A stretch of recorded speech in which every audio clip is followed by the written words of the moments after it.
Well, good morning. It is, what time is it now? It's 2:52. I'm having a late start. Normally, I try to talk to you guys way before now, but so much was going on today. So I wasn't able to get on a lot sooner than I expected, but that's okay. Seemed like there was so many hiccups, earlier today. Excuse me. Of course, you already know because I already shared it with you earlier in my podcast that I suffer from chronic bronchitis. But anyway, good morning. For those of you who are early birds at this time of the morning, usually I am asleep. However, when I have something I want to discuss or talk about, I will stay up a lot longer. So right now it is about 2:53 in the morning. Friday? So we're gonna get down to it now. We'll talk with Yolanda, and as I shared with you in the previous podcast, we are no longer called Domestic Violence LLC, although you may notice that it's not there. What is that thing called that I had back there? It was a floor something. I don't even know. I'm sure somebody will figure it out. I guess I'm just too tired. But ooh, for those of you out there who don't have chronic bronchitis or asthma, you better thank God every day you don't. Because I tell you, when you have bronchitis, it can really be a huge distraction because you're constantly coughing. You look like my glasses are kind of twisted. Oh, yeah, not good, not good. But anyway, yeah, so I want to discuss there was a young lady on Facebook, um, and she had a situation. I would just say that she had a situation, a domestic violence type of situation. And she came on sharing that information. And the individuals in this particular group were explaining to her, well, not explaining, but they were telling her, you need to hurry up and pack and leave, and so forth and so forth. And then someone else said, yeah, and make sure you take everything with you. Wrong answer. Why were these individuals directing this woman to hurry up? Okay, see, I didn't give you all the story. The story is she had already planned to leave, but she was in the room packing. Really? Um, she was packing, um, and he walked in and asked her, "What are you doing?" And she said, "Oh, I'm packing up all of our things because we got evicted and we got to be out of here." Mm, that was the first mistake. Oh, don't lie. Just have a better plan, which she did not. So, so everyone. Now, this is supposed to be a domestic violence group, and sometimes you click on and you request to join, or sometimes they'll follow you and see that you both have similar or the same interests, so they'll automatically include you on their on their group sessions. Well, I said, let me see what they're talking about today. God, why do my glasses feel like they're all twisted? Okay. So I said, let me go ahead and see what they're talking about. Oh, excuse me. So I joined in, and that's exactly what was going on. She was rushing and trying to get out the apartment and pack, but at no time did she mention where were the children. Were they in the house with you, or me in the apartment with you, or or did they go to the store with your boyfriend? Either way, you trying to move out um, at that point was the wrong move. Wrong move. So I'm praying that all goes well with her. But I said what I had to say, and I left it at that. And then I disconnected myself from that group because, for one, if you all are, some of you are victims and others are survivors, if you're not doing any self improvement on yourself to be able to help others, you don't need to be giving anybody any type of advice. Okay? Because what you guys told her tonight, you could cause that woman and them kids to be killed tonight. Okay? Telling her to hurry up and pack up. No, she was packing and trying to leave at the wrong time. Not trying to get this woman killed. No, you don't tell her that. So, of course, I had to interject because I don't like when people receive wrong information. So, every time somebody kept telling her, "Oh, you need to do this, you need to do that," my response kept being wrong, wrong. And then I eventually explained, I said, well, first of all, you're picking the wrong time to leave. Um, you lying to him and telling him that you guys got evicted, that's why you're packing. That's another wrong. And if you have been planning to want to leave for a while, you should have had a better plan. And a better plan would have been to call the 1-800 Domestic Violence National Hotline. Explain to them what you're wanting to do in your situation. They would have provided you with explicit instructions as to what to do. They will never, never tell you to risk your life and your children's life by packing up late in the evening, knowing that your significant other or your partner was going to be arriving from home from work. Really? We don't do that. That is how many women, including their children, have been killed, shot, dead. Okay? We're trying to prevent you guys from getting injured or killed, okay? And all of you who are attending these domestic violence and abuse group sessions, what you really need to be doing is trying to better yourself.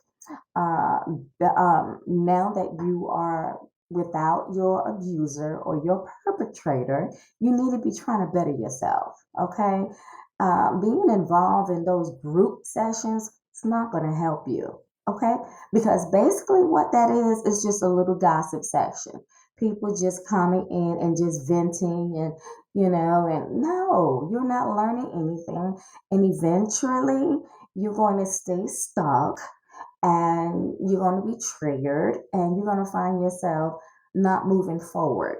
Okay, this is why I can say and I can call myself a thriver because I am forever looking for material such as self help books and Bible scriptures, um, things of that nature that's helping me to better myself. Okay. And I was just so frustrated. I'm serious. I was so frustrated because I'm like, these are the same women who can relate, but you're giving her wrong information. Okay, you should have learned something when you left your abusive situation. You should have learned something. And if you didn't learn anything, that's where you need to be letting your fingers do the work and log on to Eventbrite and type in domestic violence or domestic violence and abuse so that you can attend some of these webinars that will help you and explain to you certain steps to take when you're ready to leave a domestic violence situation. Okay. But yes, many of you who are attending these domestic violence group sessions, that's what you guys need to be doing. Instead of wasting your time joining some group session. And another thing I had mentioned is anyone in that group session a licensed counselor, psychiatrist, psychologist, an LPC, or LCDC, or at least have a master level graduate degree in that area as so that as a case manager they can give you some advice, anything. Does anyone in those groups have any of those type of credentials? I doubt it very seriously, because if they did, they would not be giving you that type of advice to leave in the middle of a late evening after your significant other or your partner just arrived from home. I mean, arrived from work to home. That's not smart. That's not smart. And I'm certain there's going to be somebody that's going to come on here and say, well, you shouldn't be judging. I'm not judging, I'm correcting. There's a difference. Okay? There's a difference. So, and I'm not here to try to sugarcoat anything. That's why it's called Real Talk with Yolanda. I'm not sugarcoating anything. I've been there. I know what the situation, is like. It's a lot of similarities, okay? Because I call myself doing something like that, but not exactly like that. But however, I had my children already in a safe place. Okay, this was like way before, way after I had divorced my second husband. And if those of you don't know what took place with my second husband, you need to follow my previous podcast that I explained that I divorced based on verbal abuse, because I'm not going to have you call me out my name, okay? And disrespect me. But anyway, so much for that. But yes, yes, I explained exactly what these people need to do. In my situation, after I left my second husband, it seemed like I had "abused me" written across my forehead, and that's another thing about perpetrators and abusive individuals, whether they are male or female. They can sniff. They can sniff out someone who is vulnerable or need a shoulder to cry on, or a good friend. Okay, what can I say? I got caught up. And when the time was right, because there was a lot of things that I picked up, a lot of things that I picked up. So that's why that one didn't last, because I left my first husband because of domestic violence. And I left my second one because of verbal abuse and emotional abuse. And so because I left my second one before it evolved into physical. That let me know that I learned something from my first one, because, like I have said in my previous podcast, my children's father caught me off guard, okay, when he pushed me and jumped on me and started strangling me. That was like, I was in shock that that even happened, okay? So I was trying to, I don't know, I was trying to process it.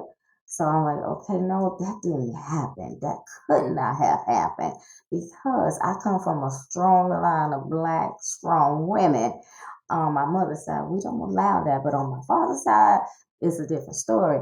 But for me, for that to have happened to me, it was a shock. So I'm like, maybe I'm dreaming. Maybe I'm dreaming. Let me, try to process it. So went to bed, you know, um, trying to process it still. And then after that happened, of course, he said he was sorry. He never, ever hit a woman before. Yeah, yeah, yeah, yada, yada, yada. Okay. But the abuse stopped. That was the first time, and I thought it was going to be the last time. So that's why I stayed, because I'm like, okay, well, maybe He drank a little bit too much, and yeah, yeah, I give it excuse because he had apologized, and because a year went by, no abuse. 2 years went by, no abuse. So I had told that had to have been a mistake. But when it happened a second time, and you know what they say, it takes a victim to leave 7 times. No, baby. It took me that second time because that second time was a confirmation. You need to get up out of there. Okay. That was no mistake. Okay. I'm not going to go there, but yeah, that was not. I was not about to let it go to a third and a fourth and a fifth and a sixth. And then, okay, well, that's what the statistics say. No, you did it twice now. I'm not about to hear no sorry, okay? I'm not about to hear no sorry. I knew then, we ain't doing this. You did it twice now. I don't want to hear a third time because either I'm going to be doing some time or you going to be doing some time. But one of us not going to get out of this house alive if it happened a third time. So that's why it was smart for me to cut my ties. Okay. Now, like I said, I didn't have to go through them 7 times, to leave. Took 2 times, really, really one, but I was still trying to process that. Yeah. So, and then with my second husband, um, when he started raising his voice and disrespecting me, oh heck no, we ain't going there. Oh no, oh no. But see what I did with that one, when I saw that verbal abuse and that disrespect, I did something for sure. I enrolled my son, who was not his child anyway. My kids were not um, my second husband's children, of course, and we did not have any children, thank God. But um, yes, I enrolled my son at the time he was 14 because he started trying to buck up, because he was smelling himself, so to speak. So I enrolled him in Taekwondo because my mother's side of the family, we all come from martial artists, like 10th degree belts. A lot of them do that Hapkido and Judo and Kung Fu, all that. So anyway, I didn't want to do karate and Kung Fu and all that because I did all that. I did karate when I was little. So I enrolled my son, so my son can always protect himself. I didn't want my son to end up being bullied by anyone in school. And right now, oh my gosh, I feel sorry for a lot of these babies. And I call them babies, kids in kindergarten. I mean, and even kids in high school. And there's so much bullying, so much. And for children to not be able to handle that, which we should not expect them to. There's certain things that children should not have to, expect to handle. But a lot of that comes from home. A child does not, a child is not born to hate. A child is not born to come out the womb and once they start talking, start bullying. No, those are learned behaviors. And where are they learning them? At home. And you know how I know? Because we have so many supervisors and individuals in the managerial positions. You always hear employees complaining about their supervisors, yelling and throwing temper tantrums, and whatever they do, they don't do it good enough. That comes from you. And that's why your children go to school being bullies. Trust me, I've been there too. I had a supervisor. Not only was she a bully, but she was racist too. So I had to deal with that. I had to deal with that. I really did. And coming from Iraq and some of the things that happened there, then I end up getting hired for a government agency where veteran employees are not truly respected. Yes, they want us to take advantage and get hired because we're veterans. But when we get in there, do you really respect us? No, of course not. No, it's just all hype type of thing. You don't respect us as veteran employees. I can truly count on one hand. We have five fingers. One, two, three, four, and five. We don't have six, seven. Well, you do have some people that have an extra finger, but we ain't talking about them. We're talking about us that have one, two, three, four, five fingers. Okay, so I can count on one hand how many supervisors or individuals that was in a managerial position that treated me like an adult, respected me, did not see my color, but they respected me as an individual. Okay, because they knew what I was capable of doing. They knew I was always punctual, coming to work. I was dependable, all of that. And that's what you supervisors and individuals in the managerial positions, that's what you need to be focused on. Okay? Does that employee arrives to work on time? Well, not really. Ooh, on time. That's my job. Not really on time, but are they actually sitting down in their seats working when they're supposed to? Because I've been told if you're on time, then you're late. Okay, so do you have any employees that arrive to work 15 minutes early, 30 minutes early, and then they in their seats and they're working? Okay. Do you have any employees that when you give them a certain task, they complete it? So therefore, they're dependable, correct? Okay. Hmm.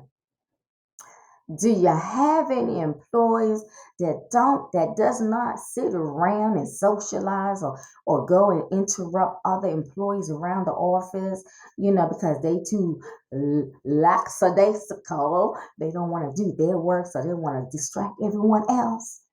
Okay. So if you have these type of individuals as your employees, they're dependable, they're punctual, and they don't sit around socializing and having a, you know, you know, as if they're on a picnic or something. If you have those type of good employees that you can trust to get the job done, leave them the hockey sticks alone. My goodness, leave them alone. Goodness. See, that's why I had to retire. You know why? Because I'm a very perfectionist person. I've been called by some of my former coworkers, one in particular. He used to call me anal retentive. Well, I get that way when I am given an assignment to work. I don't like distractions. I like to focus and do my work, get the assignment completed, and hand it back over to my supervisor. And I have said several times, I come to work to do my job. I'm not coming to work to socialize with Billy, Tommy, Danny, and Susie and Betty. I'm not there to do that. I'm there to do my job and go home. Okay? So again, supervisors and people in managerial positions, leave your employees alone. Let them do their job and stop threatening them. Yes, threatening them about, if you can't do this, you can't do that, I can find somebody else, I can let you go. Just because you I'm not gonna say powerful because that's not really a powerful position, but just because you're in a authoritative position, don't mistreat your employees like that. Because I'm gonna tell you, karma is something. Karma will come back roundabout and bite you a little behind. Okay, and you wonder why you got a flat tire.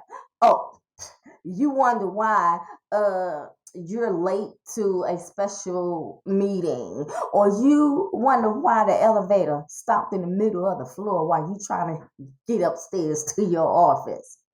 Leave them employees alone. Gosh. Mm, mm, mm.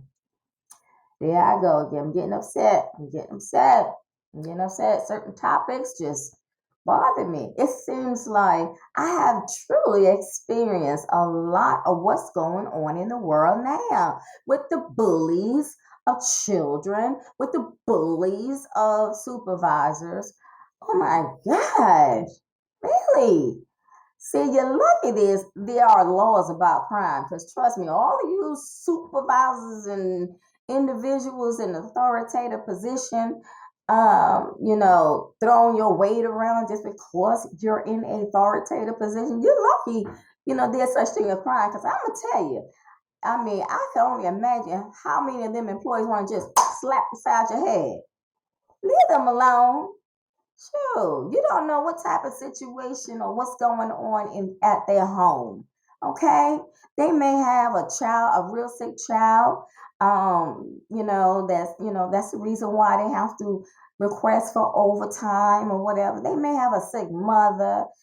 Just don't know what a person is going through in the mornings when they come into work.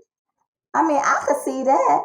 When I used to have to drive into work, people would be young, young, young, and then if you accidentally cut them off, they want to put up the little finger up at you. That don't make no sense. Oh, my hips starting to hurt. I mean, it don't make no sense. It doesn't.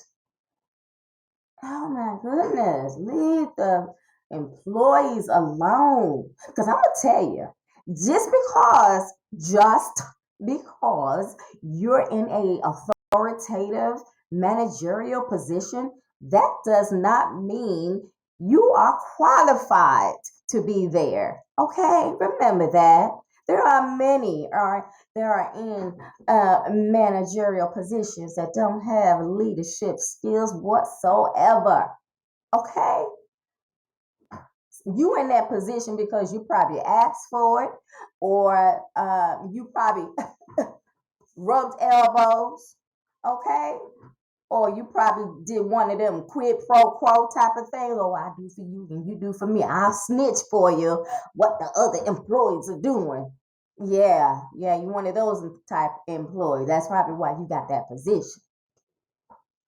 Whew, very few actually work to get to that position. It's like they got to do something that's not right or morally correct in this day and time, because you got so many evil and people that lack morals. I mean, come on. Oh, my ear burning. Somebody talking about me. Yeah, somebody talking about me. Probably one of y'all out there probably talking about me. My ears are on fire. They're burning. I hear music. Oh, that music sure is loud. And they're not even in my house. Okay. But anyway, it was something else I was going to talk about. I hope you guys have been, when I say guys, I'm speaking in general. I'm speaking to he, she, they, them. Okay? So don't take it personal. But I hope that you all have been following my other podcasts where I discuss child trafficking, sexual trafficking. Um, you need to watch your children. I know that I say this on every podcast, but it's the truth. Because if it wasn't something that is prevalent right now, I wouldn't be speaking about it. Okay. Remember when you were in school and the teacher said, if you hear me repeating something, you best to be writing it down. Well, that's what this is. Okay. If you hear me keep talking about something, you better write it down or keep it up here. And remember what I said. You can't trust everybody. And right about now, you got family members molesting your children. Yeah, that Uncle Bill, Uncle Tommy, Uncle Larry, Uncle Michael, and yeah. And it doesn't stop there. So don't think it. Don't think it's just the men. You got women that are molesting family members too. Hmm. We're living in Sodom and Gomorrah. If you don't know what that is, you need to read your Bible. Yes, I remember when I read Sodom and Gomorrah. Oh my goodness, they were just they were doing everything that the Lord told them not to do. Yes, He did. Yes, He did. I remember reading that, and Moses came down after he had his conversation up there, and the Lord went ahead and wrote down on the 10 Commandments. Moses came down that mountain. Okay, a lot of things we're not supposed to be doing. And speaking of that, I was talking to a colleague of mine earlier today. Well, really yesterday, because right now it's now 3:23 in the morning. So when I get through here, I'm going to bed. But I was having a conversation with someone, and we actually was talking about um yes, about the reason why the Lord destroyed the earth the first time, because individuals were partaking in a lot of the activities and lifestyles that people are doing today. Yes, and that's why the Lord destroyed everyone. Um, so yeah, so and that's what and that's why I said yes. Hey, it feels like we are living on hockey sticks. And we got Sodom and Gomorrah all around us. Everywhere we go, there's a Sodom and Gomorrah. Yeah, yeah. Mm-hmm. Mm-hmm. Yes, it is. Because people are doing things that they know they're not supposed to be doing. That's an abomination to God. Come on. And a lot of it is morally incorrect. But hey, because the majority is partaking and that's their lifestyle, is supposed to be right. So like I had told people several times, once upon a time what was wrong is now right. What was right is now wrong. Everything has to be PC correct. You can't say certain stuff because people get easily offended. Like all of a sudden, people's skin have become so thin. So thin. Where these people come from? You say boo. Yeah, you skin. Gosh, people thin. Yeah, look, like I said, this is real talk. Real talk. Yes. I have an uncle. This was his first time watching my podcast. Um, and matter of fact, he's my last uncle on my mother's side. All my uncles passed away. And I did share with you about that one uncle who was killed in the early to mid 70s because he he tried to stop a husband who was arguing and pushing on his wife. And my uncle heard it. He was living on the bottom floor in the apartment complex, and they was above him. My uncle, came up there to help out to keep the man from yelling and pushing on his wife. But yeah, so the man told my husband, oh Lord, told my uncle, that he need to mind his business. But my uncle didn't. 'Cause that's the type of uncle I had. So he was killed because he tried to help a domestic violence situation. That hurt. I still think about my uncle. I love my uncle. But anyway, my current uncle, he's the last uncle on my mother's side. Yeah. My mother's side is ran by all women now. Women rule. Just kidding. We still have some males on my mother's side, like a bunch of male cousins and stuff like that. Yeah, we got that. But my uncle, He said, "Oh my goodness, I didn't know you was doing podcasts." I said, "Yes, I'm doing podcasts. I've always said this is what I was going to do. I'm trying to help my community. I'm trying to give advice, or shall I not say so much advice, but I'm trying to provide information, help information, safety information to individuals who are in or just left." Oh, I'm tired now. Abusive situations, um, just to let them know that they're not alone and there are people out here who have experienced the same thing or similar to what they've experienced, but they'll get through it. It's going to take time. So that's why I do my podcast. We living in a time that people are so afraid to speak on very sensitive topics. They call it taboo. I'm not. I'm not. I've just been waiting for the right time because where I worked, I was not able to speak freely, like on social medias and stuff like that. So I work for no one. I work for no one now. So it's a beautiful thing to speak about topics and to educate. That's the main thing, to educate individuals on the proper way and the safe way to leave or to exit a domestic violence or an abusive situation. You don't tell the person, "I'm leaving you, I'm gonna leave." Every time a woman tell a man she gonna leave him, what happens? She's on the 8 o'clock, 9 o'clock, whatever news. Okay? Stop telling that you're gonna leave. Okay? Just have a plan in place. Stop telling it. Goodness. And you'll last longer. You won't be laying up in the hospital in a coma or 6 feet under. Stop telling everything. Goodness. You don't tell. I don't understand, y'all. I don't understand you people. You gonna tell somebody?